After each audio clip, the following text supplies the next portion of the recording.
Bueno, vamos a iniciar. Le damos la más cordial bienvenida al doctor Marlon Aguirre, el secretario de la Sociedad Ecuatoriana de Cardiología Núcleo Pichincha, quien se dirigirá a ustedes. Adelante, doctor Aguirre. 26 de noviembre del 2020. Buenas tardes, buenas noches, en cualquier sitio del mundo donde se encuentren conectados. Desde Quito, luz de América y mitad del mundo, reciban un abrazo fraterno, esperando que tanto ustedes como sus familias se encuentren muy bien de salud. A nombre de la Sociedad Ecuatoriana de Cardiología, Núcleo de Pichincha, en unión con la Sociedad Interamericana de Cardiología, les damos la más cordial de las bienvenidas a este evento científico que por muchos ha sido denominado el Congreso en Prevención Cardiovascular del Año. Nos sentimos honrados, todos los miembros de los comités organizadores, el contar con su participación activa. Estamos seguros que este Congreso cumplirá con sus expectativas académicas, por lo cual les invito a instalarse cómodamente en la seguridad de sus hogares o en los lugares de su trabajo y disfrutar de este evento científico. Con este preámbulo, le cedo la palabra a la doctora Tania Padilla para el inicio del Simposium General Electric. Sean todos bienvenidos. Buenos días, un gusto estar con ustedes. Bienvenidos al primer Congreso Interamericano de Prevención Cardiovascular. Tengo el gusto de presentarles a mi querido profesor y amigo, el doctor Jorge Lowenstein. Me voy a permitir leer el currículum. El doctor Jorge es doctor en medicina por la Universidad de Buenos Aires, cardiólogo recertificado por la Sociedad Argentina de Cardiología, director del Servicio Cardiodiagnóstico de Investigaciones Médicas, director asociado de la Revista Argentina de Cardiología, asesor del Consejo de Imágenes de la Sociedad Argentina de Cardiología, expresidente y fundador ECOSIAC, director de los cursos LASUS de Cardiología en Miami. El tema que va a presentar hoy es Strain 2D, la última gran revolución ecocardiográfica. Bienvenido, doctor Lowenstein. Muy buenas tardes a todos. Es un verdadero placer el poder compartir con ustedes este evento. Realmente es un honor para mí el poder participar de este programa científico.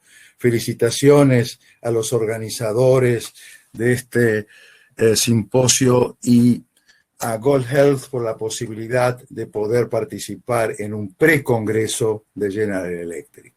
Así que gracias, Tania, gracias, doctor Aguirre, gracias a CICIAC y a todos nuestros amigos de Latinoamérica. Después de los agradecimientos de rigor, les digo lo que vamos a... Esta es nuestra agenda, 1000 perdones, y entonces vuelvo a decir muy rápidamente que la relación estructura y función van de la mano. Y esto ya lo sabía el gran Leonardo al regalarnos estos dibujos de cómo avanza la sangre a través de los senos de Valsalva. Y estaba diciéndole que es bien conocido ya hace 400 años que el corazón rota a lo largo de su eje mayor. Y esto es provocado por la presencia de fibras helicoidales. Y que el movimiento del corazón es equivalente a retorcer una toalla para exprimir el agua es un concepto tan viejo como el propio viento. La anatomía y orientación de las fibras tienen similitudes precisamente para la formación de vórtex. Y entonces recordar que el ventrículo izquierdo es una estructura compleja, heterogénea, con disposición de fibras en diferentes direcciones. Fibras internas longitudinales subendocárdicas, fibras externas oblicuas subepicárdicas y fibras con disposición circunferencial. Y todo esto tiene una función, precisamente a formar vórtices, la forma más evidente o más eficiente de que los fluidos avancen en el corazón. Y esto pronto se va a poder, ya casi se está en este momento cuantificando con nuestros equipos. Falta todavía un poco para tener cuantificación de los vórtices miocárdicos en la rutina diaria. vemos que la función circunferencial o de las fibras circunferenciales en el ventrículo izquierdo tiene mayor importancia que las fibras longitudinales. Y en esto vamos a volver varias veces con este concepto. Volvemos a Torres-Waspi entonces y aprendimos con él que el corazón es una banda, un conjunto de fibras musculares retorcidos sobre sí mismo a modo de una cuerda lateralmente aplastada. Y esto está absolutamente comprobado con imágenes tractográficas de resonancia magnética del Grupo Español de Poveda, que sin querer, sin buscarlo, demuestra sin lugar a dudas que el corazón es una banda. Pero no todos aceptan esta teoría.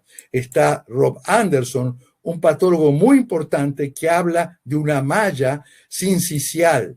Y algo tiene de razón, solamente en que los miocitos están agrupados como en un sincicio, pero todo dentro de una banda.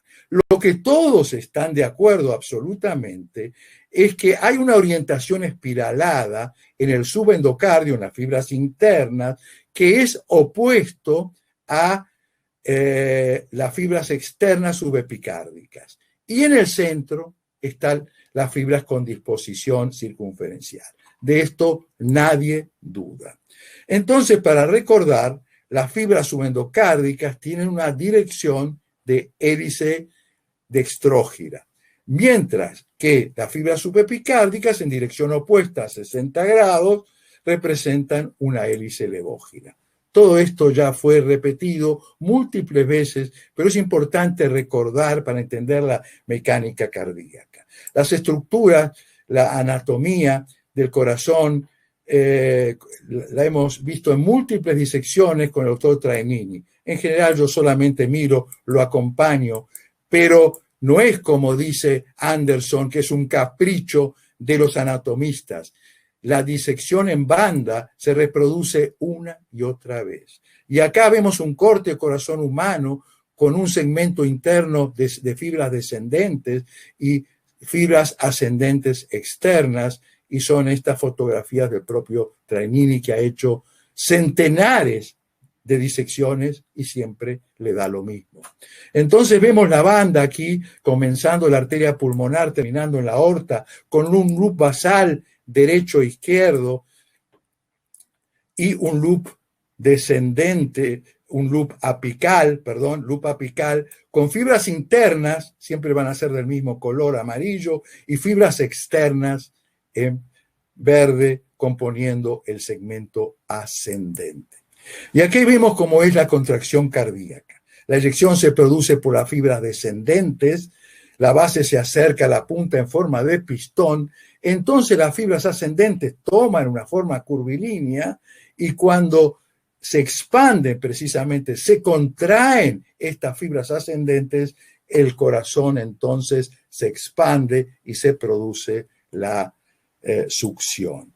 Y esto se ha comprobado que la succión, que es una fase activa en el periodo de relajación isovolumétrico, se produce precisamente por la contracción de las fibras ascendentes. Es un fenómeno activo totalmente que produce una presión negativa y es tan importante en el llenado ventricular. Bueno, ¿cómo se ve esto en el ecocardiograma? Independientemente de quién tenga razón, aunque nosotros adoptamos toda la teoría de Torres-Wasp porque nos parece muy lógica, comprobable y confirmada ecocardiográficamente. Vean ustedes que en el eje largo hay un segmento derecho basal que forma el ventrículo derecho, hay una pequeña parte del loop basal que forma la pared inferolateral y después las fibras internas descendentes, las fibras externas ascendentes en el eje largo. Bien se ven en el 4 cámaras las fibras descendentes subendocárdicas y las fibras ascendentes subepicárdicas. Para que nadie se olvide, están puestas siempre en el mismo color. Y vemos acá en el eje corto como el subendocardio es la parte interna, el subepicardio está rodeándolo y la rotación antihoraria que se produce en el ápice es producto del mayor torque que tiene el subepicárdico sobre el subendocárdico. O sea, en ese balance gana el subepicardio. Entonces, el subepicardio es el que manda en la rotación apical. Y que las fibras ascendentes se deforman más tardíamente que las descendentes se comprueba en este trabajo de los japoneses, donde se ve en el strain circunferencial cómo es más tardío la deformación de las fibras ascendentes. Y entonces, como decía el gran Leonardo, cuando se refería a esta máquina, invento maravilloso del gran maestro, cómo con un acortamiento longitudinal de la fibra subendocárdica de solamente del 15 a 20%, y una acción de las fibras medias circunferenciales que aumentaba su eficiencia, eran las fibras espiraladas, externas fundamentalmente, las que le daban tanta eficiencia al corazón, 65% fracción de eyección. Ninguna máquina por el hombre ha sido creada con tal eficiencia. Para entender precisamente al corazón hay que cuantificar. Para cuantificar necesitamos números. Entonces tenemos en este momento que las diferentes empresas han creado herramientas que han reemplazado el ojo y han podido cuantificar en forma inteligente en la actualidad todo esto lo que el ojo le cuesta ver para llevar en números la mecánica cardíaca. Y esto en prácticamente todos los equipos se puede realizar, aunque hay mucha mayor experiencia en los resultados que se obtienen con General Electric, y aunque tenga un conflicto de intereses, yo creo que esto es lo que dice la literatura. Entonces el strain es una nueva herramienta, pero fundamentalmente es una ventana para entender la mecánica ventricular, que es muy compleja. Nos abrió a los cardiólogos, a los ecocardiografistas, la mente, y tuvimos que volver a estudiar anatomía para comprender el complejo mecanismo de la contractilidad cardíaca.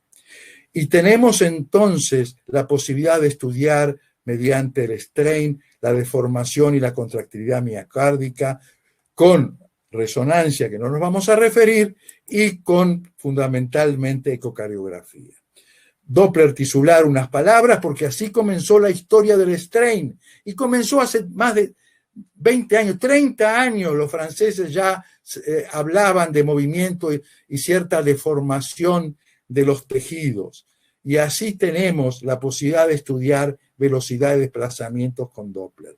Y si conocemos los gradientes de velocidad y conocemos la trabaja con respecto a un cuerpo externo, es ángulo dependiente, mientras que el strain 2D speckle tracking es independiente. Entonces, el strain por Doppler no fue muy popular, especialmente en los Estados Unidos, de donde leemos toda bibliografía, es muy artesanal y tiene realmente algunos inconvenientes y no es posible ver la punta.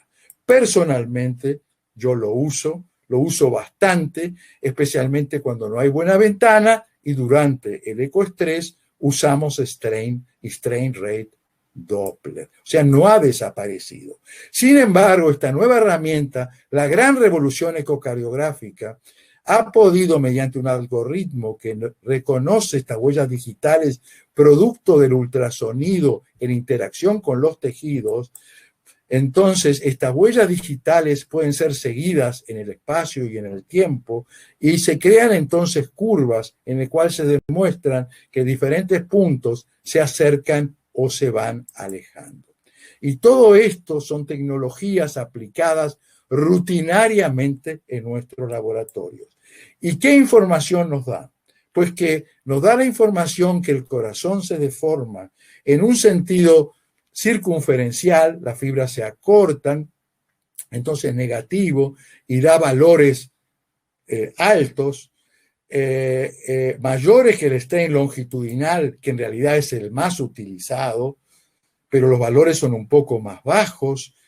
También es de acortamiento, pero esto en sentido longitudinal, y como el corazón es incompresible, la deformación, los acortamientos se van a transformar, van a resultar en engrosamientos, y ese engrosamiento es el radial. Pero el radial no vamos a hablar porque tiene mucha variabilidad y no lo usamos en la práctica diaria. Pero sí vamos a hablar de rotación y de twist, que es una de las deformaciones más importantes o de los movimientos más importantes que tiene la base y que tiene el ápice y que permiten precisamente rotar al corazón, girar y valorar entonces, entre otros parámetros, la torsión. Entonces la deformación longitudinal, el acortamiento en nuestro laboratorio tiene estos valores. Cada uno de ustedes debe tener sus valores en su laboratorio. Esto fue en 90 pacientes. En mujeres es un poquito más alto, igual que la fracción de eyección, pero significativamente más alto el strain longitudinal en mujeres que en hombres. Existe un gradiente en el cual el ápice se deforma más que en la base. Esto ya lo comprobamos nosotros en el año 2006. Y existe también un gradiente entre el endocardio, la capa media y el epicardio. Además, de base a punta. De base a punta siempre el ápex se deforma más en el endocardio a nivel de las fibras medias, pero en el epicardio no hay gradiente. Esto es interesante recordarlo de alguna manera cuando uno empieza a trabajar con 3 capas. Este es un metaanálisis de más de 2.000 pacientes en los cuales los valores son los que nosotros más o menos obtenemos. No hubo tanta diferencia en los equipos, pero sí en la postcarga. Mensaje: hay que tomar siempre la presión arterial cuando se hace el strain longitudinal. El strain longitudinal se expresa en un mapa polar que generalmente es rojo, y nosotros nos debemos acostumbrar a evaluar las curvas, porque en las curvas, si nosotros ponemos donde cierra la válvula aórtica, nos va a dar el valor de cuánta deformación es posistólica.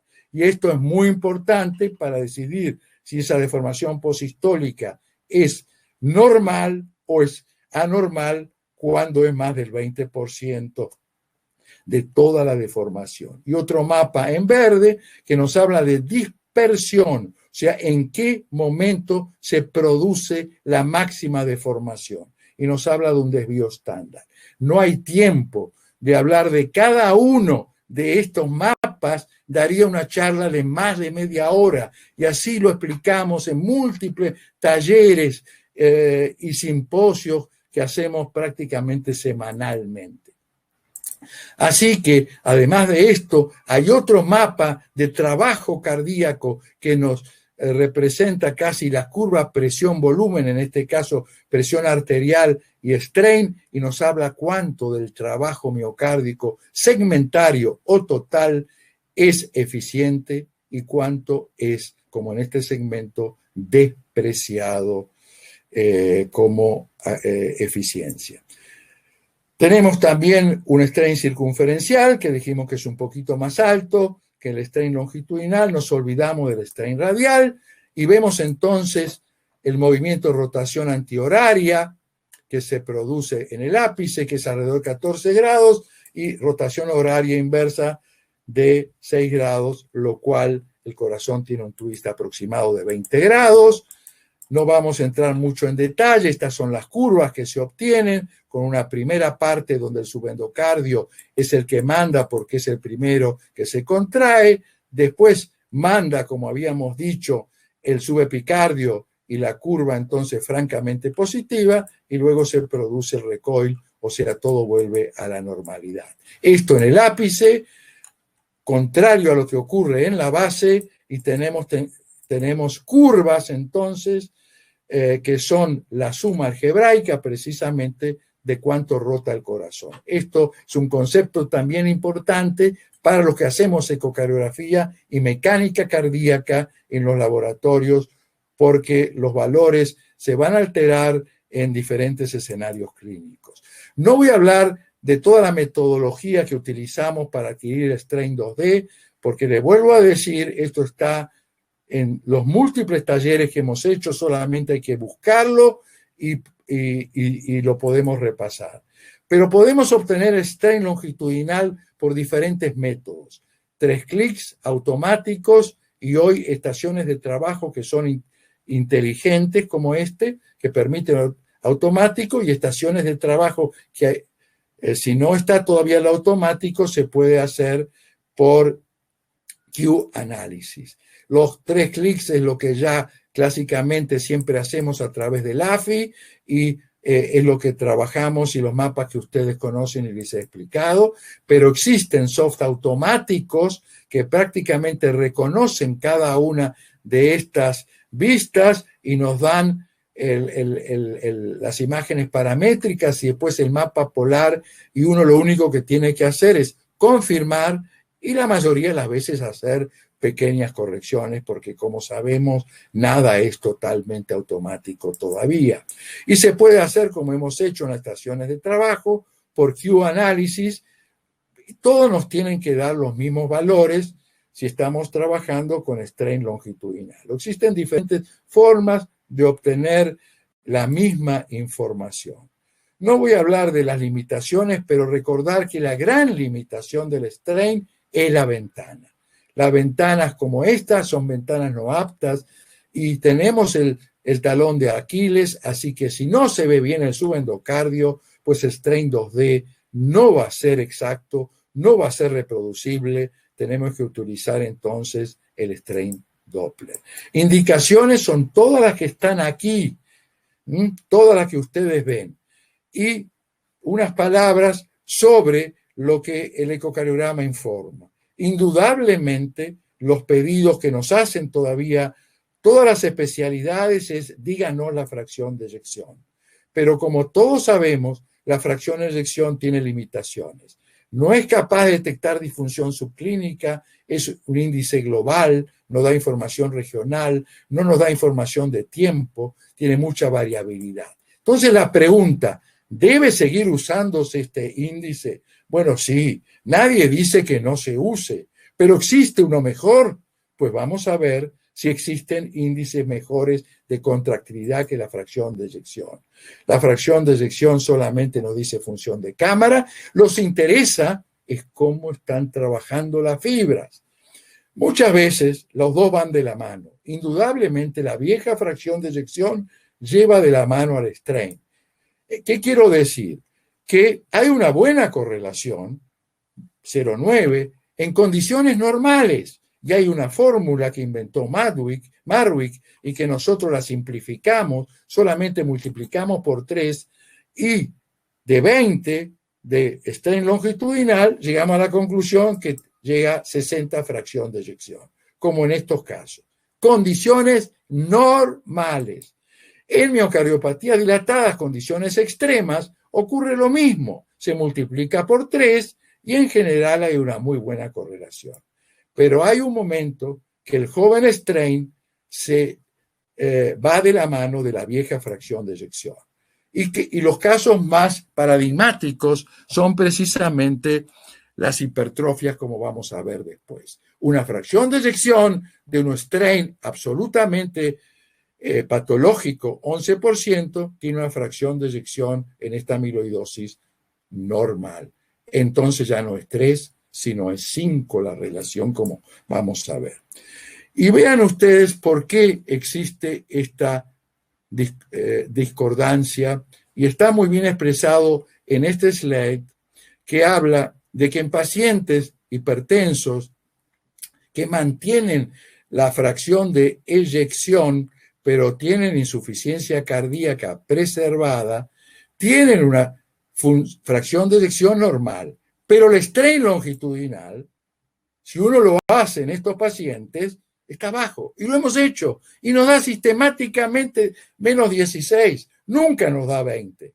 Tienen fracción de eyección normal, pero strain longitudinal bajo.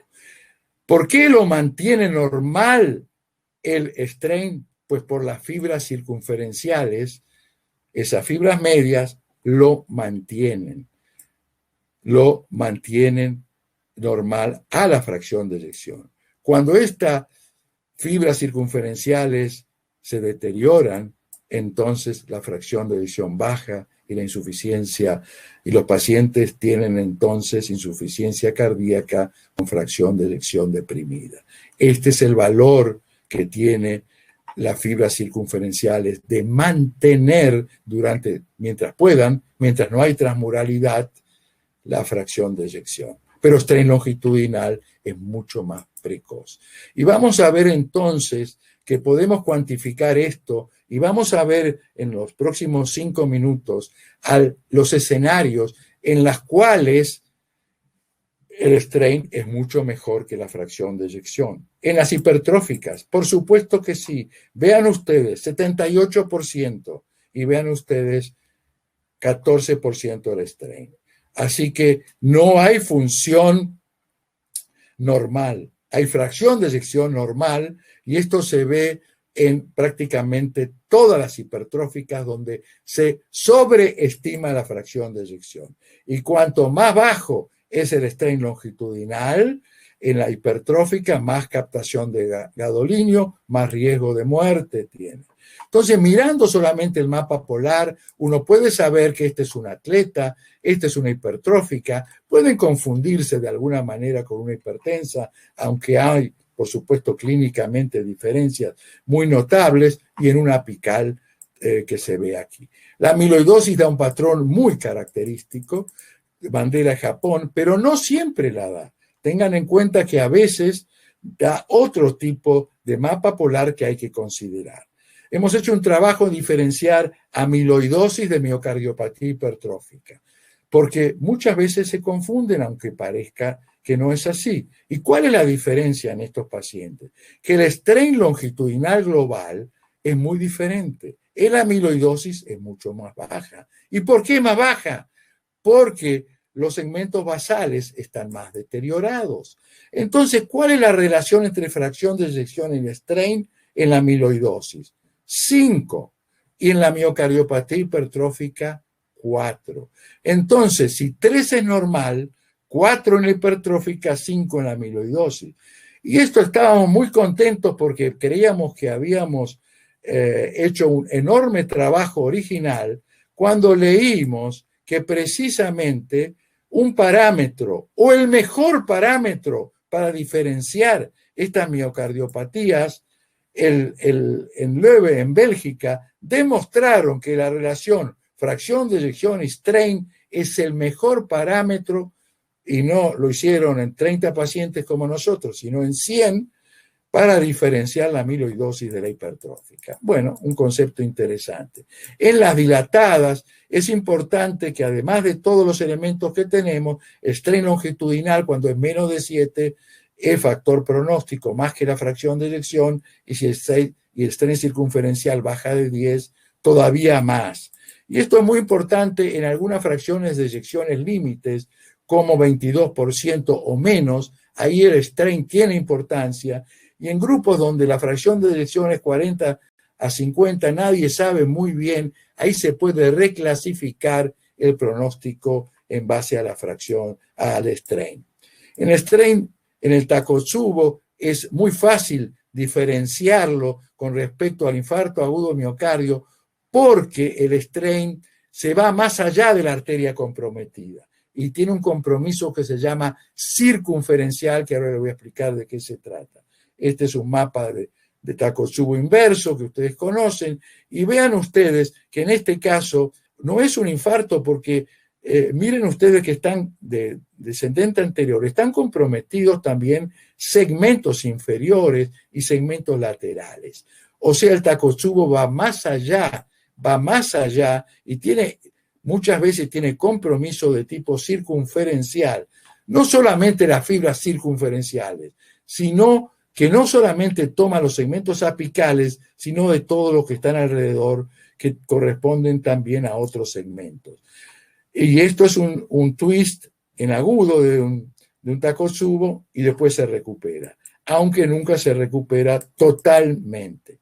Strain de cardiotoxicidad, todo el mundo lo sabe, que la fracción de eyección no se modifica en forma precoz, pero en los pacientes después de tener tratamiento con trastuzumab, rápida o disminuye en los próximos meses, disminuye el strain rate.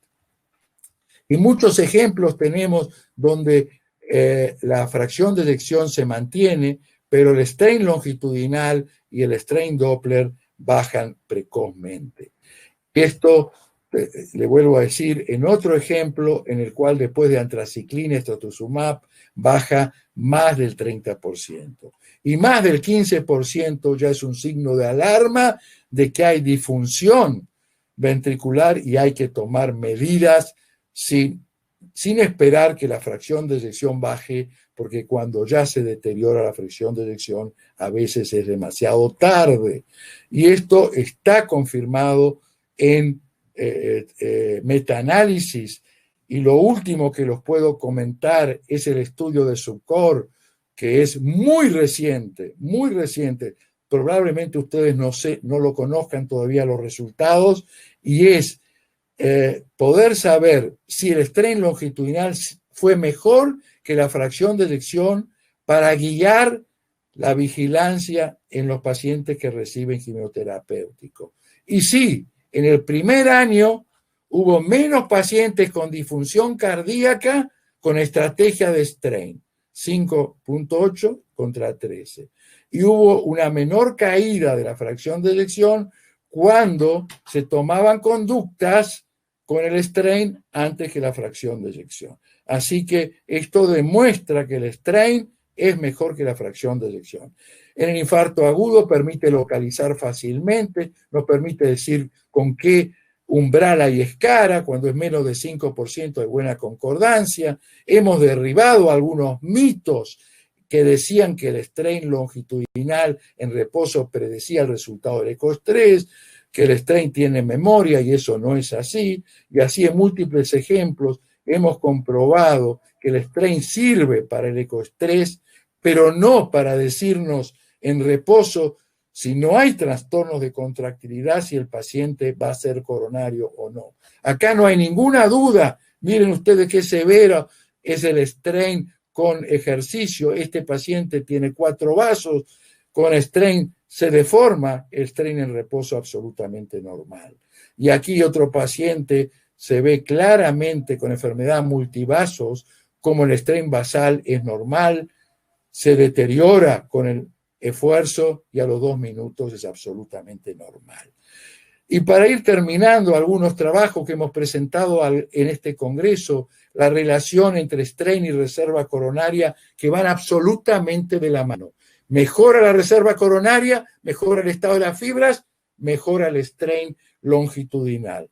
¿Y qué pasa cuando el strain, los que no hacen reserva coronaria, cuando el strain apical está deteriorado? Pues cuando el strain está deteriorado, aunque el estrés le dé negativo, no tengan trastorno de la contractilidad, estos pacientes no tienen buen pronóstico. Así que igual que la reserva coronaria, el strain nos da información pronóstica. En las valvulopatías no hay tiempo, porque ya me estoy pasando, para hablar en detalle, pero en la estenosis aórtica donde da muchísima información. Y en las estenosis severas, asintomáticas, un strain de menos 15 realmente tiene una sobrevida que es mucho más baja que si ese strain longitudinal es normal.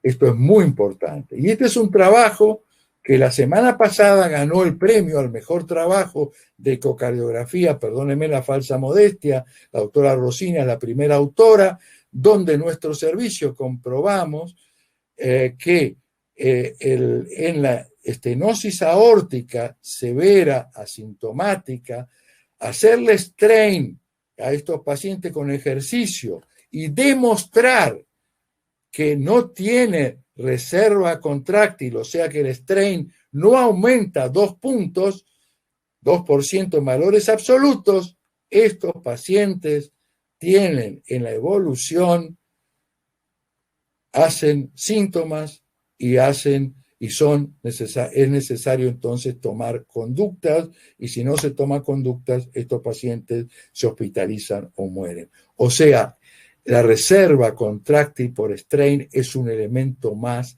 pronóstico. Entonces el mensaje muy rápidamente es tener valores de menos 15 para la estenosis aórtica y menos de 19 en reposo para la insuficiencia mitral, todas asintomáticas, todas severas, esos pacientes tienen disfunción subclínica. Y si uno le hace reserva contráctil, se va a demostrar que no tienen reserva. O sea, son pacientes que hay que tomar conductas.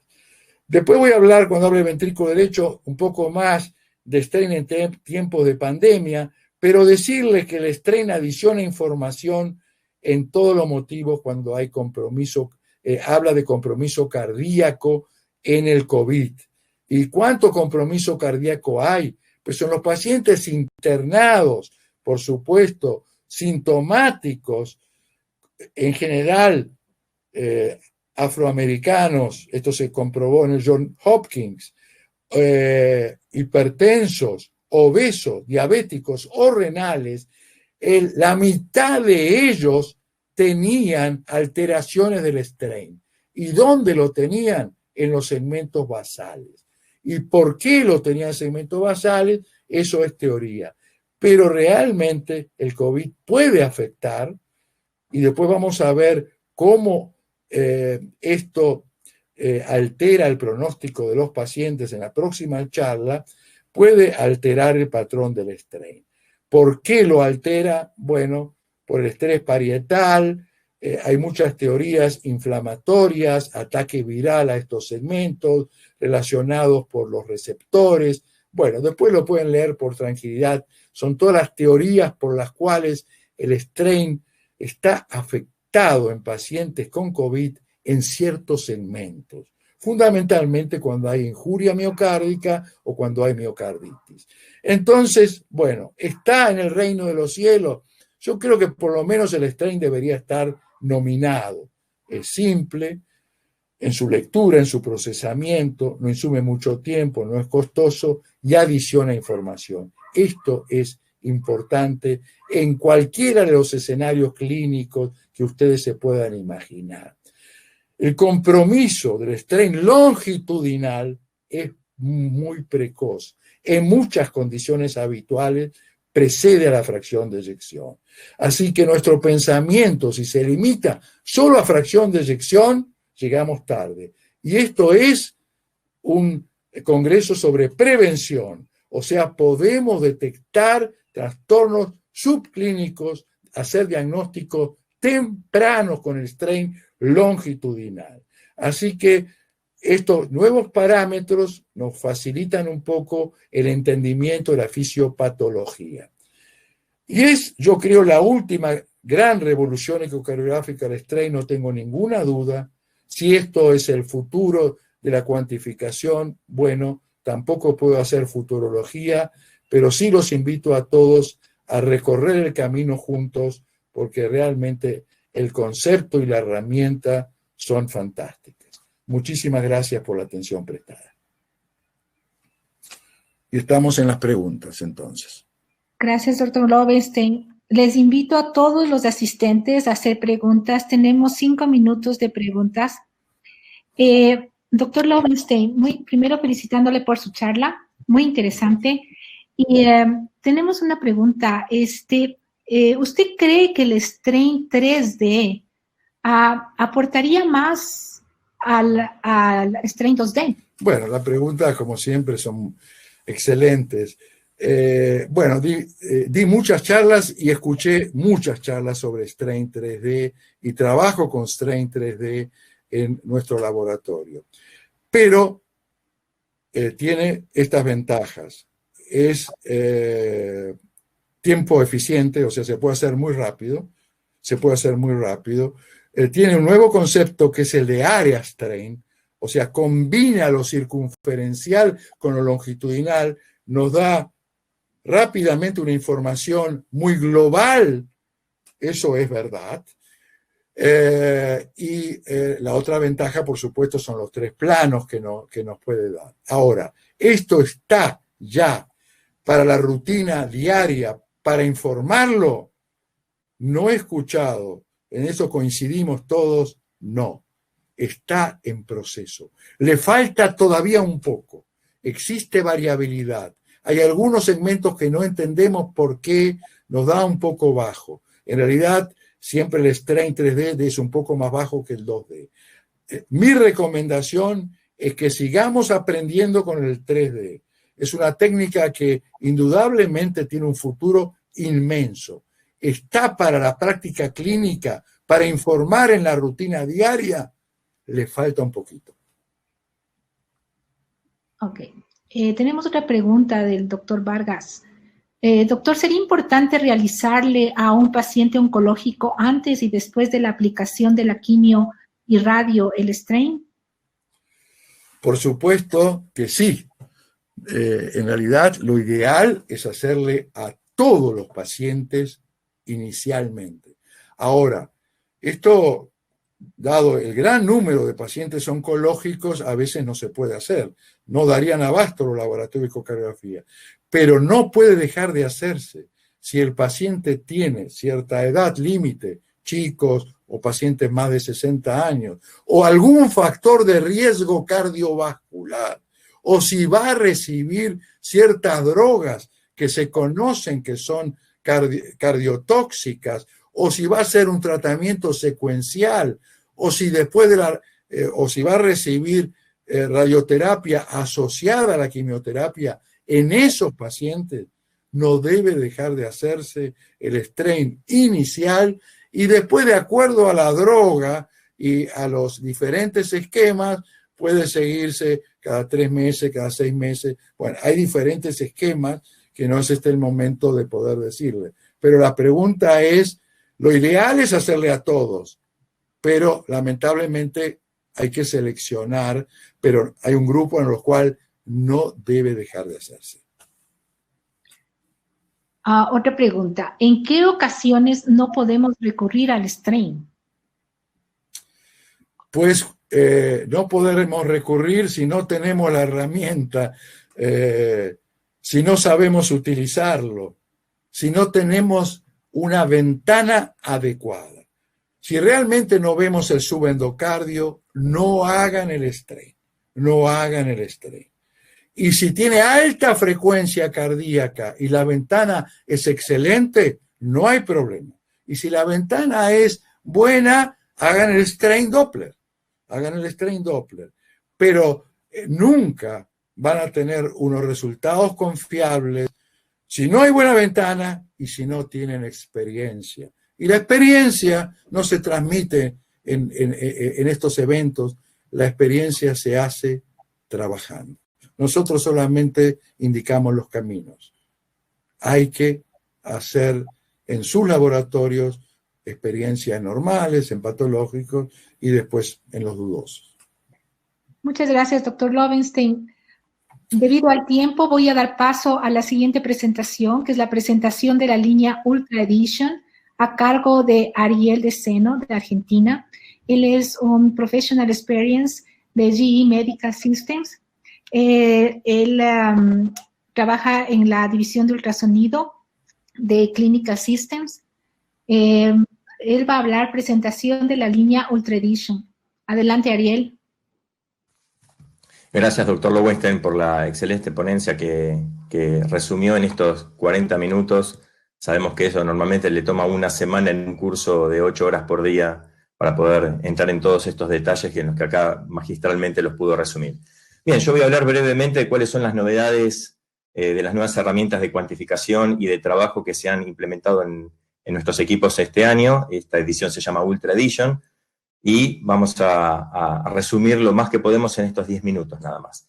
El doctor va a hablar ahora en unos minutos, justamente después de esta charla, sobre el strain de aurícula y de ventrículo derecho. Ustedes conocen la progresión geométrica que ha tenido la cantidad de trabajos publicados y de charlas que se están dando sobre estos temas en los congresos. Acá solamente hay un par que son más conocidas, pero es un tema que está realmente muy, muy vigente y que por fin pone estos temas realmente sobre el tapete después de estar luchando y haciendo trabajos sobre estos temas desde más de 15 años atrás. Hay muchos trabajos en la literatura relacionados también con el COVID-19, cómo supera los parámetros convencionales o la sensibilidad subclínica que tiene esta herramienta como predictora también de mortalidad en este tipo de pacientes, o el valor pronóstico en hipertensión pulmonar o de disincronía del ventrículo derecho. Así que, dada la necesidad de tener una herramienta específica y no de utilizar el strain que teníamos antes, convencional del ventrículo izquierdo, adaptándolo para el derecho y para la aurícula, es que General Electric lanza entonces un AFI específico para el ventrículo derecho, con ciertas ventajas. Ya está automáticamente diseñado para reconocer la morfología del ventrículo derecho, entonces el proceso de hacer la medición literalmente son 5 segundos, y además ofrece 2 valores de strain. La gente siempre pregunta si el strain del ventrículo derecho es el promedio de los 6 segmentos o solo de la cara libre. Bueno, como hay trabajos hechos de una u otra manera, el equipo ya automáticamente le ofrece ambos parámetros, el strain global y el strain de la cara libre, además de también mostrar el TAPSE que decimos corregido, es el verdadero acortamiento hasta la punta del transductor del anillo. De esta forma, el método de trabajo realmente se reduce a pocos segundos, que toma más tiempo encontrar el botón de mediciones que hacer el proceso. Y de la misma manera, un strain dedicado para aurícula izquierda, AFI-LA, que no solo hace el de 4 cámaras, también hace el de 2 cámaras, y nos da la libertad de elegir si las ondas de strain las tenemos sincronizadas y puestas en 0 según la onda R o según la onda P. De esa forma podemos coordinarlo según lo que todo el mundo ha conocido históricamente del ventrículo izquierdo, o con lo que propiamente sería la fisiología de la aurícula en sí misma, sincronizándola con la onda P. Nos da también, obviamente, los volúmenes de 4 y 2 cámaras, nos da la fracción de expulsión, o sea que con la medida de AFI básicamente se resume todo el problema auricular. Aplica para hipertensión, falla cardíaca, trasplantados, que correlacionan muy bien con el rechazo agudo, y hay otros temas que nos va a hablar el doctor en unos minutos. Pasando entonces a otro tipo de herramientas automáticas basadas en inteligencia artificial, mediciones automáticas 2D, simplemente toman un eje paraesternal, le dicen auto, y el equipo elige fase sistólica, diastólica, espesores y diámetros sistólicos y diastólicos, todo en 1 segundo, basado en inteligencia artificial, con imágenes que fueron entrenadas en más de 1.200 pacientes por centros especializados, que entrenaron esta herramienta para que justamente sea muy reproducible, con valores del 97% de reproducibilidad y sensibilidad cercana al 100%. Perdón, al revés, reproducibilidad 100% y precisión 98%. Lo mismo aplica para las medidas de Doppler. El Doppler antes, hasta la versión anterior, ya era totalmente automático en las 4 válvulas, pero a eso se agrega el reconocimiento automático del espectro. Ahora ni siquiera hay que decirle al equipo cuál es la válvula que queremos medir y cuál es el parámetro dentro de la válvula que queremos medir. No hay que decirle nada. Simplemente hay que poner un espectro en pantalla y presionar mediciones, y el equipo automáticamente interpreta cuál es el espectro y cuál es la medida que requiere ese espectro. Y mide, entre muchas otras cosas, onda EA, como es este caso que tenemos acá, o tracto de salida y onda trazado automático del tracto de salida, o de la válvula órtica, regurgitación tricuspidia, etc. Todo esto, bueno, obviamente reduce los tiempos a prácticamente 0, es el tiempo de tocar un solo botón, el resto de las medidas se hacen automáticamente. El usuario obviamente podría editar si necesitara editar o corregir o seleccionar alguna de estas 3 o 5 medidas que están en pantalla, cuál es la mejor de ellas, pero normalmente eso no se requiere y la reproducibilidad es extraordinaria. Acá tenemos otro ejemplo con el tracto, con el tracto de salida, con el trazado automático. Imagínense la uniformidad que tiene el laboratorio en tener todas las medidas hechas de la misma manera, no importa quién sea el operador.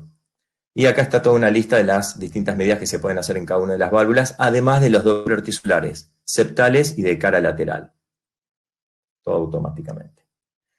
Luego, una herramienta muy interesante que a la gente le gusta ver este tipo de cosas, que es la iluminación virtual, que tiene 2 fuentes de luz, no solo una.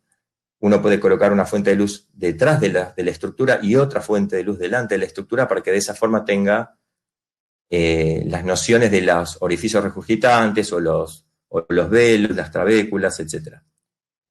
Realmente es más bonito hacerlo que mostrarlo. Es realmente maravilloso cómo resuelve los detalles de las trabéculas. Vemos otro modo más, que es HD color. Esto permite que el Doppler color en 4D se haga lúcido y deje ver entonces el jet central que no esté oscurecido por la burbuja de velocidades más bajas que lo rodea. De esa forma es muy fácil de ver el orificio regurgitante, los leaks y las proporciones del jet central sin que el flujo diastólico lo esté oscureciendo. Vemos más ejemplos entonces de distintas imágenes, sobre todo con la iluminación virtual FlexiLight. Fíjense que la imagen de abajo a la izquierda, que ahora se va a poner ahí está. Vemos una válvula aórtica iluminada únicamente por detrás, pero arriba a la derecha ven una válvula mitral que está iluminada tanto por detrás como por adelante, desde abajo a la izquierda.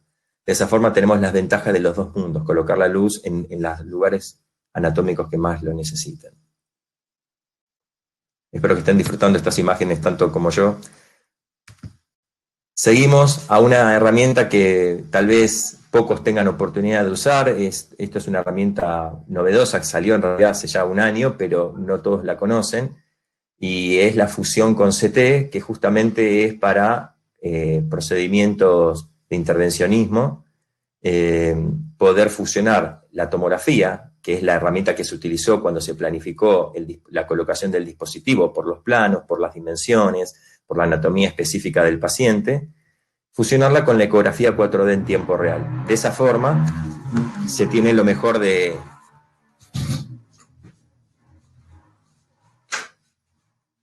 Disculpen, hay un vecino que decidió encender la motocicleta. De esta forma la fusión con la tomografía y el ultrasonido permite tener la realidad en tiempo real anatómica de la colocación del dispositivo, pero teniendo siempre la plantilla de la tomografía 3D que nos permite guiarnos con precisión absoluta anatómica. Esto reduce los tiempos de radiación del angiógrafo tremendamente y la precisión y la seguridad con que uno está colocando el dispositivo. De hecho, hay algunos dispositivos nuevos cuya colocación requiere una herramienta de este tipo específicamente que sea con tomografía, pues la colocación del dispositivo no tiene simetría de rotación, es decir, tiene solo una manera de colocarse por la anatomía irregular de la estructura. Por ejemplo, el CardioBand, que es un sistema de recuperación de la forma de silla de montar del anillo mitral. Y hablando de anillo, la forma del anillo tricuspidio en 3D también es importante. Hasta ahora no existía ninguna herramienta 3D que analizara la válvula tricuspidia, y para resolver esa situación hay una nueva herramienta dedicada que se puede hacer con imágenes transtorácicas 4D, donde se recupera la forma exacta del anillo tricuspidio para su cuantificación. No solo del anillo, el resto de los velos también, pero cuantificar el anillo tricuspidio ayuda mucho en las distintas patologías del ventrículo derecho. Lo bueno es que no se tiene que hacer, antes si se requería mucha precisión en esto, se tenía que hacer una resonancia, una tomografía, tal vez no tanto en nuestras regiones, pero sí en Europa, en Estados Unidos, y esto ya se puede resolver entonces ahora por ultrasonido. Y no quería dejar de agradecer a la gente de Gold Health que nos está dando un excelente soporte en Ecuador, son nuestros nuevos distribuidores para todo el Ecuador, y con motivo de este precongreso y congreso están haciendo una oferta especial, así que quienes estén interesados no duden en acercarse por el stand virtual de la empresa de Gold Health después de estas presentaciones. Perfecto, les dejo, muchas gracias por la paciencia, los dejo entonces en manos del doctor Lowenstein nuevamente, con la segunda parte de su charla.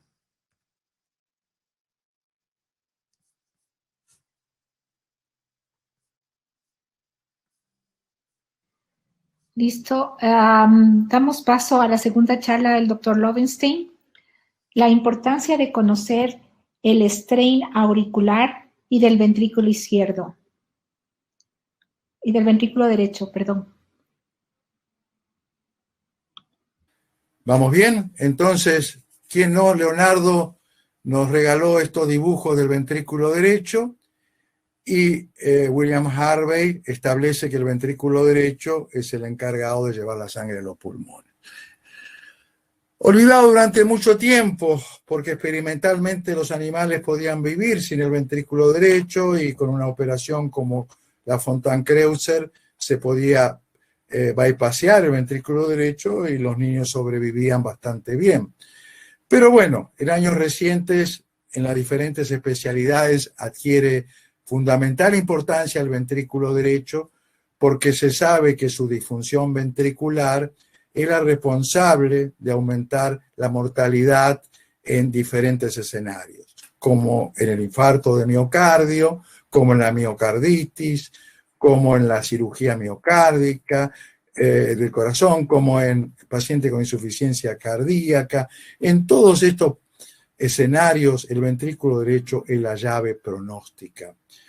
En este ejemplo, es una paciente de 50 años ha tenido una miocarditis hace 5 años, tiene bloqueo de rama izquierda, tiene una fracción de eyección de 31%, un twist en lugar de 20 tiene 4%, o sea, debería estar en clase funcional 3 o 4, sin embargo está en clase funcional 1. ¿Y por qué está en clase funcional 1? Pues porque tiene un TAPSE normal. Vean ustedes el ventrículo derecho cómo se mueve, tiene una fracción de eyección normal y tiene un strain de ventrículo derecho normal. O sea, el ventrículo derecho de acá le resuelve el problema. Recordando la anatomía, sus 3 sectores, sus 3 componentes muy bien conocidos y que no pueden verse con el ecocardiograma en una sola vista, salvo en el 3D. Recordando que tiene solamente 2 capas, no 3 como el ventrículo izquierdo, una capa superficial más horizontal y una capa más profunda que es longitudinal en el ventrículo derecho. Entonces, desde hace 50 años Rashme nos había enseñado que el corazón derecho trabaja casi como un pistón, que las fibras longitudinales son las más importantes. Y así lo hemos explicado durante muchos talleres, que el strain longitudinal era más importante que el circunferencial en el ventrículo derecho y que en el ventrículo izquierdo. Y cuando el ventrículo derecho se sistematizaba, se izquierdizaba, empezaban a tomar entonces relevancia las fibras circunferenciales. Hoy este concepto cambió. Hay nuevos algoritmos, no están disponibles, pero en diferentes trabajos se ha demostrado que existe una deformación radial y existe una deformación anteroposterior en el ventrículo derecho. Hay una deformación circunferencial del ventrículo derecho que es tan importante como la longitudinal, pero que nuestras herramientas todavía no están disponibles para poder confirmarlo. Sí podemos estudiar deslizamientos, pero no podemos saber deformaciones con el algoritmo que tenemos en la actualidad. Sabemos la complejidad del ventrículo derecho y sabemos que lo cualitativo es la primera aproximación para acercarle el bochín al ventrículo derecho y saber entonces sus dimensiones. Pero esto nunca alcanza más que saber si está leve, moderada o severamente dilatado. Como siempre, hay que cuantificar en ecocardiografía si realmente queremos interactuar con la resonancia o con la tomografía. Hay que cuantificar. ¿Tenemos herramientas para cuantificar? Por supuesto que sí. Y tenemos muchas. Por eso es un rompecabezas el ventrículo derecho de cuál utilizar. Pues usamos en realidad en la vida diaria casi todas. No vamos a repasar las que ustedes usan todos los días, que conocen muy bien, sino solamente el nuevo índice que es el strain 2D.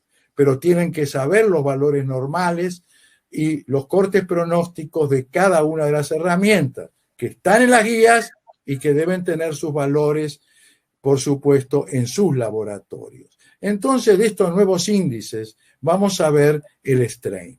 Y el strain del ventrículo derecho puede ser Doppler. ¿Por qué no? Y nos va a dar, si nosotros ponemos una muestra, la información longitudinal regional, ¿no es cierto?, de cada uno de los segmentos de la pared lateral y podemos sacar un promedio nosotros que lo calculamos manualmente, por supuesto. Y funciona muy bien esto, funciona muy bien. Pero ya hace casi 10 años que empieza a aparecer entonces la posibilidad del speckle tracking, del strain 2D. Acá sí voy a hacer un pequeño paréntesis para explicar la importancia de la adquisición del ventrículo derecho, porque de esto va a depender que los valores que obtengamos sean realmente confiables y lo más exactos posibles. Entonces, focalizar en el ventrículo derecho, el ápex en el centro, estar seguro que la imagen es óptima, hay que evitar acortamiento, el ventrículo derecho con la base más ancha, capturar con el frame adecuado. Recomendable utilizar, vamos a ver, el soft que hablaba de seno, pero puede utilizarse el del ventrículo izquierdo, que la mayoría lo tenemos, delimitar la zona de interés, ajustar el ROI y estar seguro que el seguimiento es bueno. Y esto nos dicen las guías.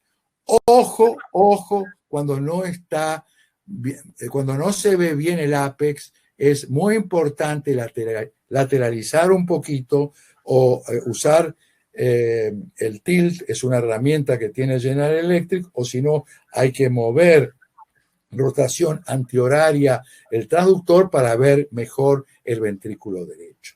¿Qué dice esa guía de que habló Ariel? Que se mide el strain longitudinal de 3 segmentos. No medir el strain transversal, y si uno quiere medir los desplazamientos longitudinales y radiales, pues que lo mida. La adquisición, dijimos, es fundamental. Y entonces tenemos diferentes posibilidades cuando vemos muy bien las bases y vemos el ápex. Esto es indispensable y trabajamos fundamentalmente con los 3 segmentos laterales, que es lo que recomienda la guía. Lo que hacíamos habitualmente es utilizar el soft de ventrículo izquierdo, la mayoría lo va a hacer así, y obtenemos entonces los 6 segmentos que nos va a dar un valor, o podemos sacar los 3 segmentos apicales y nos va a dar siempre un valor más alto. La pared lateral tiene un valor más alto. 30% entonces es el promedio, sin un gradiente, no hay un gradiente de base a punta, esto es totalmente heterogéneo. Con el Q-análisis podemos llevar la imagen a la estación de trabajo y vamos a ver valores entonces en solamente estos 3 segmentos. Y esto se puede hacer y lo hacemos o lo hacíamos diariamente. Pero ahora nos llegó el nuevo soft y podemos hacer con 3 clics, automáticamente nos saca los 6 segmentos que dice que, los 6 segmentos que dice que es 20. La pared lateral dice que es 29 y, como decía Ariel, nos da automáticamente el TAPSE. Pero como las guías dicen, saque los 3 segmentos septales, apretamos un botón y nos da solamente los 3 segmentos y nos da un promedio de alrededor de 30.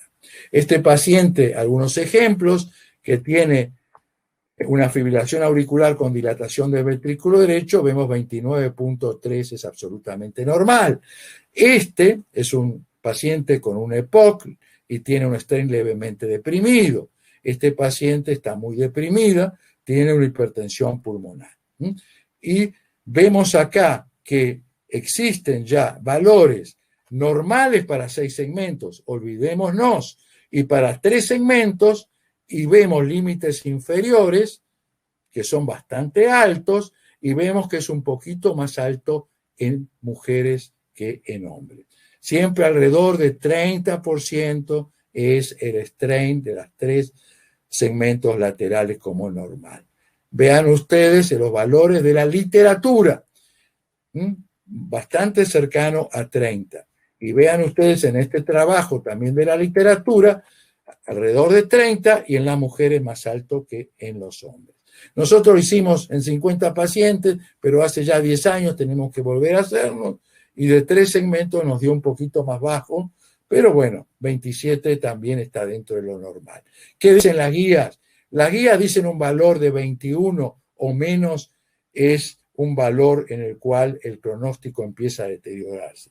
Pero vemos que en algunos escenarios es todavía 21, ya es bastante bajo para considerarlo normal.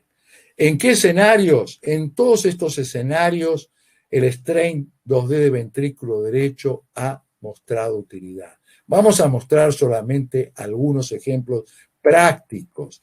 Por ejemplo, en hipertensión pulmonar, cuando es menos de 19.1, aumenta, menos quiere decir que está peor, ¿no es cierto? Aumentan todas las causas de mortalidad.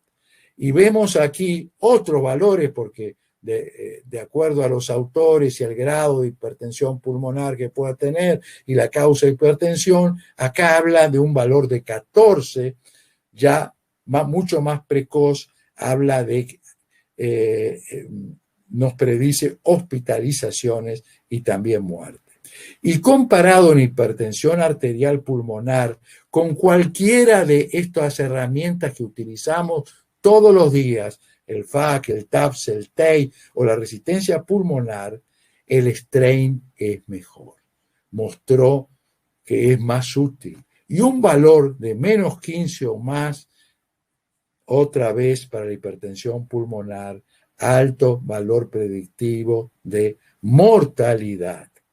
En infartos agudos de cara inferior nos puede estar indicando, esto es de la clínica Mayo, por eso está de este lado, que puede tener lesión proximal de la coronaria derecha. No vamos a explicar una serie de datos que están escritos a la izquierda, que ustedes lo podrán leer después. Lo importante es que un valor de más deteriorado de 9.7 predice que la lesión es severa y proximal del ventrículo derecho. En las miocardiopatías arritmogénicas, cuando más bajo es, más síntomas tiene el paciente y más sustrato arritmogénico tiene. Está demostrado en este trabajo. Todos conocen el signo de McConnell y las causas no las voy a decir, pero este es el McConnell más majestuoso que he visto. Vean ustedes cómo se mueve bien. Aquí el ápice, la base del ventrículo derecho no se mueve. ¿Pero por qué se mueve? ¿Se deforma? Es la pregunta. Pues se mueve porque son fibras compartidas con el ventrículo izquierdo, de acuerdo a lo que aprendimos de Torres-Wasp. Pero el McConnell, el signo de Goldhaber, también McConnell era su fellow, no es específico. Miren en condiciones normales, ¿no es cierto? Acá hay un gradiente, pero es alrededor de 20, 30 y 30. En McConnell sin embolia y con embolia. Vean, cuando la causa es embolia, pese a moverse mucho, la deformación está más baja que si no es causa de embolia. O sea, no esperen una deformación normal en el McDonnell y muy deteriorada a nivel medial. A nivel medial, cuando hay tromboembolismo, el strain está muy bajo por, múltiples causas que podemos analizar después. Así que en la cirugía cielo abierto, como todo lo longitudinal, el strain no sirve porque se deforma. Bien podemos ver cuál es la causa. Se deforma igual que el TAPSE y nunca nos va a servir para decir si hay disfunción o no después de una cirugía a cielo abierto. Si comparamos con la resonancia, el strain, no es mejor que la fracción de eyección, pero es mejor que cualquier otra herramienta. Y si vamos al COVID, en tiempos de COVID, ¿qué importancia tiene la función ventricular derecha?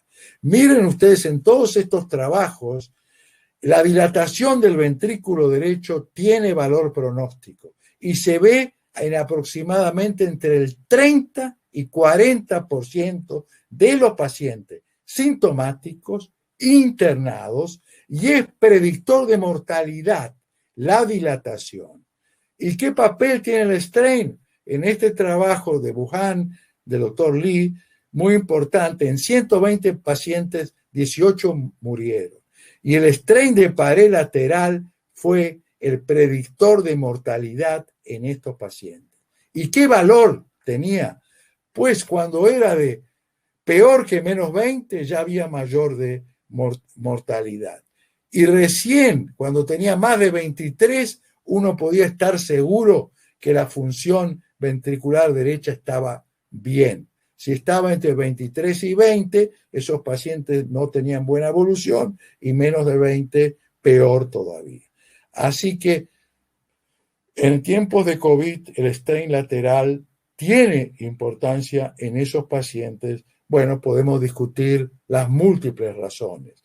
Las limitaciones, como todo, nada es perfecto. Se utiliza el soft DBI, ya no lo utilizamos más. Por suerte tenemos el nuevo algoritmo. La resolución temporal no es la ideal, pero está mejorando. Necesidad de buena calidad de imágenes, eso siempre es importante. Mucha computación, así que si tienen dudas, vayan a lo artesanal, usen el Doppler. La pared es muy delgada, entonces, bueno, es muy importante el ROI, marcar la zona de interés. No hay mapa polar, solamente se puede hacer en 4 cavidades, y no hay muchos estudios multicéntricos, solo hay metaanálisis. Y como siempre se necesita experiencia, hay que focalizar bien el ventrículo derecho, 4 cámaras. Se presentó un trabajo que se puede hacer también subsifoide, un trabajo del doctor Cianciulli muy interesante, en el cual ellos tienen experiencia en hacerlo en forma subsifodia en estos pacientes y le va bien. Yo no tengo experiencia, pero bueno, esta gente es muy confiable y por supuesto hay diferencia entre los diferentes equipos. La conclusión es que la ecografía para el ventrículo derecho es fantástica, el strain realmente es una de las herramientas que no debe dejarse utilizar hoy en día por toda la información que nos da en la evaluación inicial, en el seguimiento, en la estratificación pronóstica, y se ha convertido en una herramienta esencial en la actualidad. Bueno, muchas gracias, y voy a pasar, para no perder tiempo, en el strain de la aurícula izquierda, que también es sumamente interesante y pretende ser solamente un resumen. Le vuelvo a decir, esto en los talleres se desarrolla. Mañana tenemos un seminario de 3 horas y media en el Vallebrón, en el seminario del doctor Evangelista, por todos conocidos. Así que ahí se va a desarrollar tal vez un poquito más, pero tampoco alcanzan. En los LASUS son 5 días y tampoco alcanza. Bueno, evidentemente seguimos aprendiendo todos los días y nada mejor que trabajar en los laboratorios.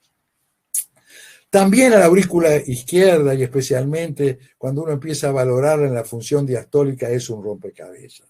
Indudablemente tenemos tantas herramientas porque, bueno, ninguna es perfecta. Pero saber que la anatomía, la aurícula izquierda es más que una cámara de paso para el flujo sanguíneo, y que es fundamental la normalidad de su función para la modulación del llenado ventricular. Tenemos 3 fases, ya por todos conocidas. Una fase de reservorio para el retorno venoso durante la sístole ventricular, donde se expande la aurícula, toma la contracción isovolumétrica y la relajación isovolumétrica. Una segunda fase durante la diástole temprana, y una tercera fase que es de contracción auricular. Esto es fundamental conocerlo. Entonces, muchas veces en la literatura van a encontrar el acrónimo de PALS, que se refiere al pico atrial del longitudinal strain, que es la fase de reservorio, y al PAX, que es precisamente la fase de contracción. Aquí, si después ustedes lo quieren analizar con detalle, van a ver la relación de cada una de las fases con el ciclo cardíaco. Y esta vuelve a ser otra vez la guía del 18, que está bastante bien en cuanto a la Task Force, que es lo que estamos utilizando ahora. Y lo que decía precisamente Ariel, que se puede trabajar de R a R, donde el 0 está al final de la diástole, entonces los valores son más altos, o trabajar de P a P, donde el 0 está al comienzo de la contracción auricular, entonces los valores van a ser mucho más bajos. Vamos a volver a este detalle, pero creo que no nos tenemos que volver locos y acostumbrarse a trabajar con RR, pero por lo menos saber que la máquina nos va a dar las dos posibilidades. La técnica de procesamiento, igual que el ventrículo derecho, focalizar la aurícula izquierda con la profundidad y ganancia adecuada, evitando acortamiento. Siempre los frame rate entre 40 y 90.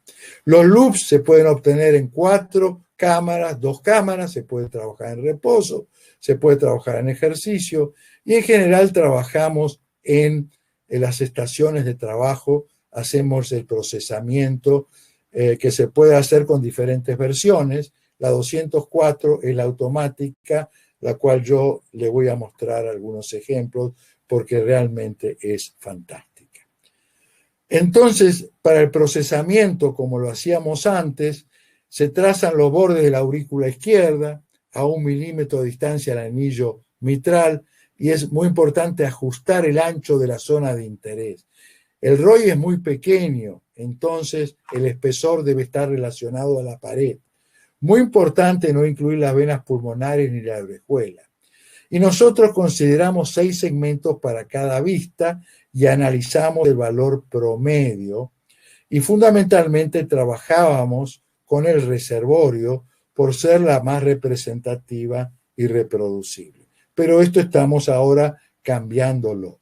Las guías se adelantaron y recomiendan el uso del software dedicado a la aurícula izquierda y la adquisición automática con correcciones manuales si fuera necesario. Pero no se asusten, se puede hacer también con el EcoPack perfectamente. Esa es una adquisición entonces para ver aurícula izquierda. Pueden olvidarse de las otras cámaras, 4 cámaras, y entonces, como ven, uno pone la muestra no en el anillo, sino un poquito por abajo y sigue entonces en el Q-Análisis trazando las zonas de interés. La máquina entonces nos dice si eso lo aprueba o no, que queda a nuestro criterio, y nos señala entonces la positividad, porque realmente la aurícula se expande, como reservorio épico, y en general se puede medir solamente en 4 cámaras. Pero bueno, nosotros lo hacemos también en 2 cámaras para obtener promedio, hacemos exactamente lo mismo, trazamos manualmente y al final hacemos el promedio de 2 y 4 cámaras. Le vuelvo a decir, si uno quiere trabajar solamente con 4 cámaras puede hacerlo, hace un promedio manual y da 55% en este caso. Y lo hacemos en reposo y muchas veces lo hacemos en esfuerzo, porque vemos que con el esfuerzo en condiciones normales esta fase de reservorio aumenta. Y esto fue factible, estudiarlo en una cantidad importante de pacientes, lo hemos hecho en normales y también hemos averiguado un patrón que llamamos rigidez auricular. Y esta rigidez auricular podría tener algún valor y se saca muy fácilmente entre el promedio de la EE sobre el strain. O sea, E es 8, el strain es 38, se multiplica por 100 y la rigidez da 21. Vamos a ver qué es lo que nos pasó en los normales. En los normales, strain promedio fue 44, pasó a 58 con el esfuerzo y la rigidez no cambió. Eran todos pacientes normales. Bien, pero hay otro algoritmo. Nace un nuevo algoritmo que es el que le hablaba Ariel, y es que si uno pone solamente 3 muestras, le hace automáticamente una curva y le dice que la curva es 4 cámaras y que ha calculado por la onda R y le da los valores de reservorio, de conducto y de contracción. En este caso, si veo bien, es de 56 de reservorio, 44, la suma del conducto y la contracción tiene que dar precisamente el reservorio, porque llega a 0, 24 y 32. Y lo hace automáticamente. Después hace el 2 cámaras, automáticamente. Uno lo único que hace es trazar 2 puntos y nos da el valor promedio. 48%, nos dice cuánto es el conducto y cuánto es la contracción. Automáticamente nos hace la curva y nos dijo que lo hizo por la onda R. Y nos da todos los valores de expulsión. No usamos mucho, pero nos dice también la fracción de eyección de la aurícula izquierda. Lo podemos hacer, pues la máquina nos da la opción de hacerlo de P a P. Después vamos a ver ventajas y desventajas. Y los valores promedios son más bajos, 37% del reservorio. O sea, cuando uno informa debe saber si lo hace RR o PP. Esto es importante. Valores diferentes según la metodología. Si lo hacemos RR es porque comienza al final de la diástole y los valores son más altos. ¿Por qué? Porque parten de un nivel 0 donde las fibras están más acortadas. Entonces es más fácil medir el reservorio y es el valor más estudiado como pronóstico y se puede medir en pacientes con fibrilación auricular. Entonces, recomendación RR. Pero siempre hay algunos en la bibliografía, especialmente los italianos, que dicen mídanlo de onda P porque es más fisiológico. Comienza con la contracción auricular y realmente dio como valor pronóstico una insuficiencia cardíaca de reciente comienzo. Entonces algunos autores promueven que usemos el RR. Bueno, que promueven utilizar la PP. Nosotros, y la Task Force dice, usen la RR.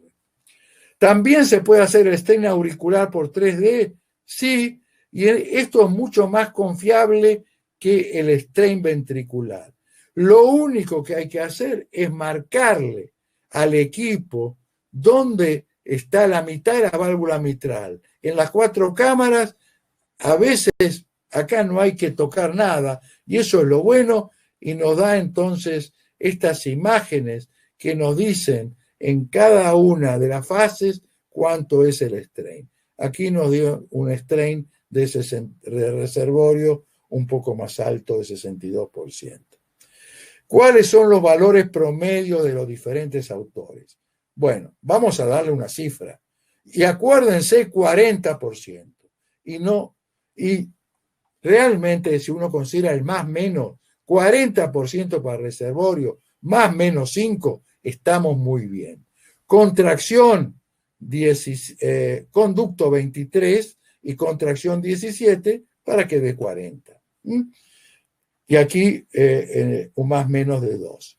Bueno, pero hay otros autores que lo han dividido por género y por edad y nos dice que acá está claramente que la gente joven tiene un strain auricular más alto y las mujeres también. Pero ojo que la fracción de eyección, los valores volumétricos no cambian mucho. ¿Qué importancia tiene en los últimos minutos el strain auricular?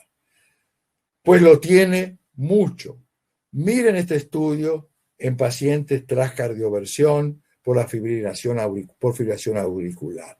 Vean cómo es de utilidad clínica, como precardioversión tiene 13, vamos a ver solamente el reservorio, 13. También los otros parámetros son bajos y va aumentando hasta tener en un mes prácticamente 22 el reservorio. No llegaron todavía normales al mes, pero tuvieron un franco aumento. ¿Qué pasa con los pacientes que no aumentan? Los pacientes que mantienen un strain auricular de menos de 12 de reservorio son los pacientes que tienen alta probabilidad de recaída. Esto a tener en cuenta, de acuerdo a un estudio realizado nosotros trabajamos con ellos, con el Hospital PC de Valencia. Este concepto también es interesante. Todos tenemos pacientes con accidentes cerebrovasculares y no sabemos la causa. son criptogénicos. Los estudiamos, no hay ninguna causa. Y la pregunta es, ¿serán que tienen fibrilación auricular paroxística? Bueno, ¿cuáles son estos pacientes que pueden tener fibrilación auricular?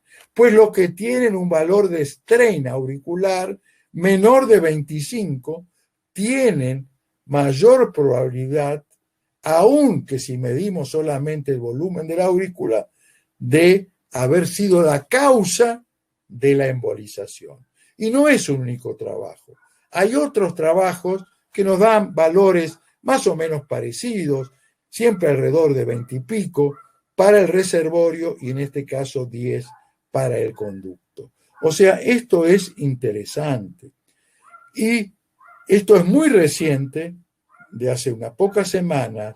La determinación de strain auricular es factible, y dicen los autores, y uno de ellos es Marwick, podría reemplazar al valor del volumen auricular para predecir disfunción diastólica con riesgo de insuficiencia cardíaca cuando el valor es menor de 24.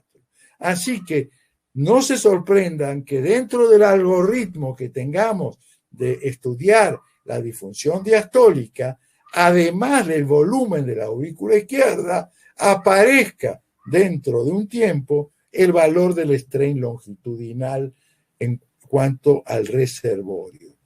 Y los obesos, también es un estudio del grupo Asclepio, tienen un strain también más reducido, igual el conducto, aunque la contracción está aumentada. Diferentes escenarios. Pacientes con miocardiopatía hipertrófica que van a desarrollar de alguna manera fibrilación auricular, siempre alrededor de 20. O sea, acuérdense, es imposible acordarse toda la cifra, pero 40 normal, cuando se acerca a 20, es patológico y menos de 12, ojo. Ejemplos, y ya terminamos en los últimos minutos. Ejemplos de normales. Este es un joven de 70 y tantos años con factores de riesgo. Bueno, joven porque es mi estudio. Esto me lo hizo el doctor Merlo hace algunos días. Vean la aurícula izquierda, un poquito dilatada, 24 de área, de volumen también estamos un poco, y vean el reservorio. 42% en el 4 cámaras. Esto sale automático, es apretar un botón y fantástico. Y vean, el promedio me dio 41%, RR. Bueno, hicimos PP para ver qué pasaba, da más bajo, pero no lo consideramos. Y la fracción de eyección de la aurícula izquierda, muy buena. Vean un paciente con fibrilación auricular crónica, la aurícula izquierda dilatada. Vean el reservorio, 15%. Vean cuánto tiene de contractilidad, 0. Todo es reservorio y conducto. No tiene, por supuesto, acción de la aurícula, 15%. Y vean, considerado la P, también da 15%. La fracción de eyección, 37%. Vean el reservorio de la aurícula derecha. No hay tiempo y no tengo mucha experiencia en estudiar reservorios de ventrículo derecho, recién estamos empezando, pero 9%. Vean ustedes, esta es la primer paciente que presenté cuando hablé de ventrículo derecho. Esa miocarditis de 5 años que tenía 30% de fracción de eyección de ventrículo izquierdo. La aurícula izquierda está dilatada, el reservorio está bajo, en 4, en 2, el promedio está bajo, evidentemente es una paciente 30, pero no está tan bajo como para pensar que en cualquier momento se fibrila. El reservorio de PP dio el promedio un poco más bajo, dio de 23, por eso usamos el RR, dio un poco más alto, dio 30. Y miren lo interesante. Bueno, el reservorio 3D también dio lo mismo, bajo el reservorio de la aurícula derecha. Absolutamente normal, igual que la función del ventrículo derecho. Por eso está en clase funcional 1. Así que, igual que el ventrículo derecho, el strain, la aurícula derecha tendría un valor pronóstico. Importancia estén auricular en reposo en todo lo que ustedes se imaginan. En todo, no hace falta leer cada uno de los escenarios en los cuales se puede utilizar. Y en esfuerzo exactamente lo mismo. O sea, estamos en una nueva herramienta y cada vez van a ustedes leer más y más trabajos. En PubMed hay centenares de trabajos que han salido en el último año sobre strain auricular en el reposo fundamentalmente, y bueno, nosotros hacemos ecoestrés también por eso en el esfuerzo.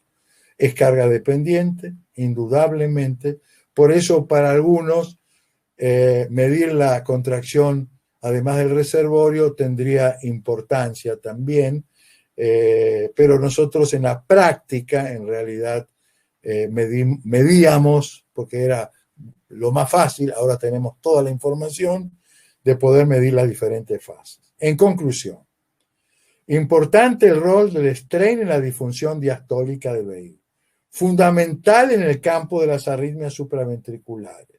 Es un nuevo marcador que adiciona información independiente para establecer el riesgo clínico de la fibrilación auricular, predictor de la presencia y recurrencia de fibrilación.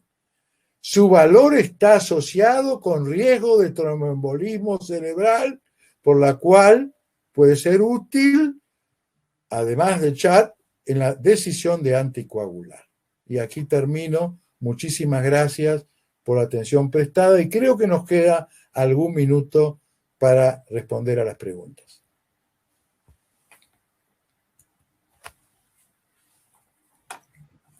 Excelente charla, doctor Lowenstein. Nos puso al día de muchas cosas. A ver, tenemos varias preguntas. Una que tenemos es, doctor Lowenstein, usted, el strain en aurícula derecha, ¿ayudaría en algo al strain del ventrículo derecho a predecir disfunción sistólica del ventrículo derecho? Yo les comenté, seguramente la pregunta fue hecha antes que yo terminara la clase, y le dije que estábamos empezando a hacer experiencia. No tengo experiencia personal y tampoco la lectura de algún metaanálisis o de algún trabajo. Como siempre, esto es muy importante porque lo fundamental es que nuestras dudas puedan compartirse y ustedes tengan más dudas de las que tuvieron al principio de esta charla, y que de alguna manera nos abra la cabeza a todos, y es un buen tema para preguntarnos, y yo no sé si la respuesta ya está bueno, habrá que empezar a buscar, pero busquemos la respuesta. Yo no la conozco todavía, pero me induce, como siempre cuando doy una charla, a aprender de los asistentes y a preguntar, a hacerme 9 preguntas. O sea, una pregunta induce a otra. Yo no sé la respuesta y tenemos que empezar a trabajar. Recién empezamos a trabajar en strain de aurícula derecha. Así que el tiempo dirá, y si alguien del grupo tiene alguna experiencia, pues podemos compartirla con muchísimo gusto. Doctor Lowenstein, felicitándole por su charla. Con frecuencias cardíacas elevadas, ¿hay un límite de frecuencia cardíaca para realizar en el ventrículo izquierdo y asimismo de la aurícula izquierda? Tenemos dos, pero una es con arritmias, o sea, con fibrilación auricular con diferentes frecuencias. Entonces, bueno, evidentemente hay que buscar los RR de la misma frecuencia. Estos los equipos inteligentes en el futuro, no tengo mucha duda que lo podrán hacer. Por ahora tenemos que hacer una captura, si está fibrilado con frecuencias muy diferentes, una captura con el traductor 3D y hacer un análisis que se llama triplanar. No es un análisis volumétrico de 3D, es un análisis de captura de las 3 vistas, están capturadas en el mismo latido. Y entonces, bueno, en un paciente con fibrilación auricular tenemos la misma frecuencia, no va a haber problema. Y si tiene frecuencias altas, ¿Qué es frecuencia alta? Pues hasta 120 más o menos no tenemos ningún problema. Si la ventana es excelente, pues no tenemos problema hasta 160. Y se puede hacer en fetales y se puede hacer en niños con frecuencias cardíacas altísimas. ¿Por qué? Porque la ventana es excelente. Ahora, con ventanas normales, ahí tenemos problema en hacer el strain ventricular precisamente por cuestiones físicas, por cuestiones de resolución lateral, ¿no es cierto? La resolución lateral se va perdiendo a medida que vamos más en la profundidad. Y a altas frecuencias cardíacas, la densidad de líneas disminuye y entonces se empieza a hacer ángulo dependiente, se pierde entonces el seguimiento de los speckles. Entonces, con la resolución temporal que tiene Strain 2D 90, no puede haber un buen seguimiento. Y si aumentamos la resolución temporal y llevamos a 120, entonces el strain, la resolución lateral se empeora aún más. Entonces, en resumen, a altas frecuencias cardíacas le podemos creer a los segmentos apicales derivados de la descendente anterior, no tanto a los segmentos basales que están más lejos del transductor. Si no tenemos ventanas excelentes, entonces la mejor solución es en esos pacientes usar Doppler, strain Doppler. Hay que empezar a saber usar strain Doppler.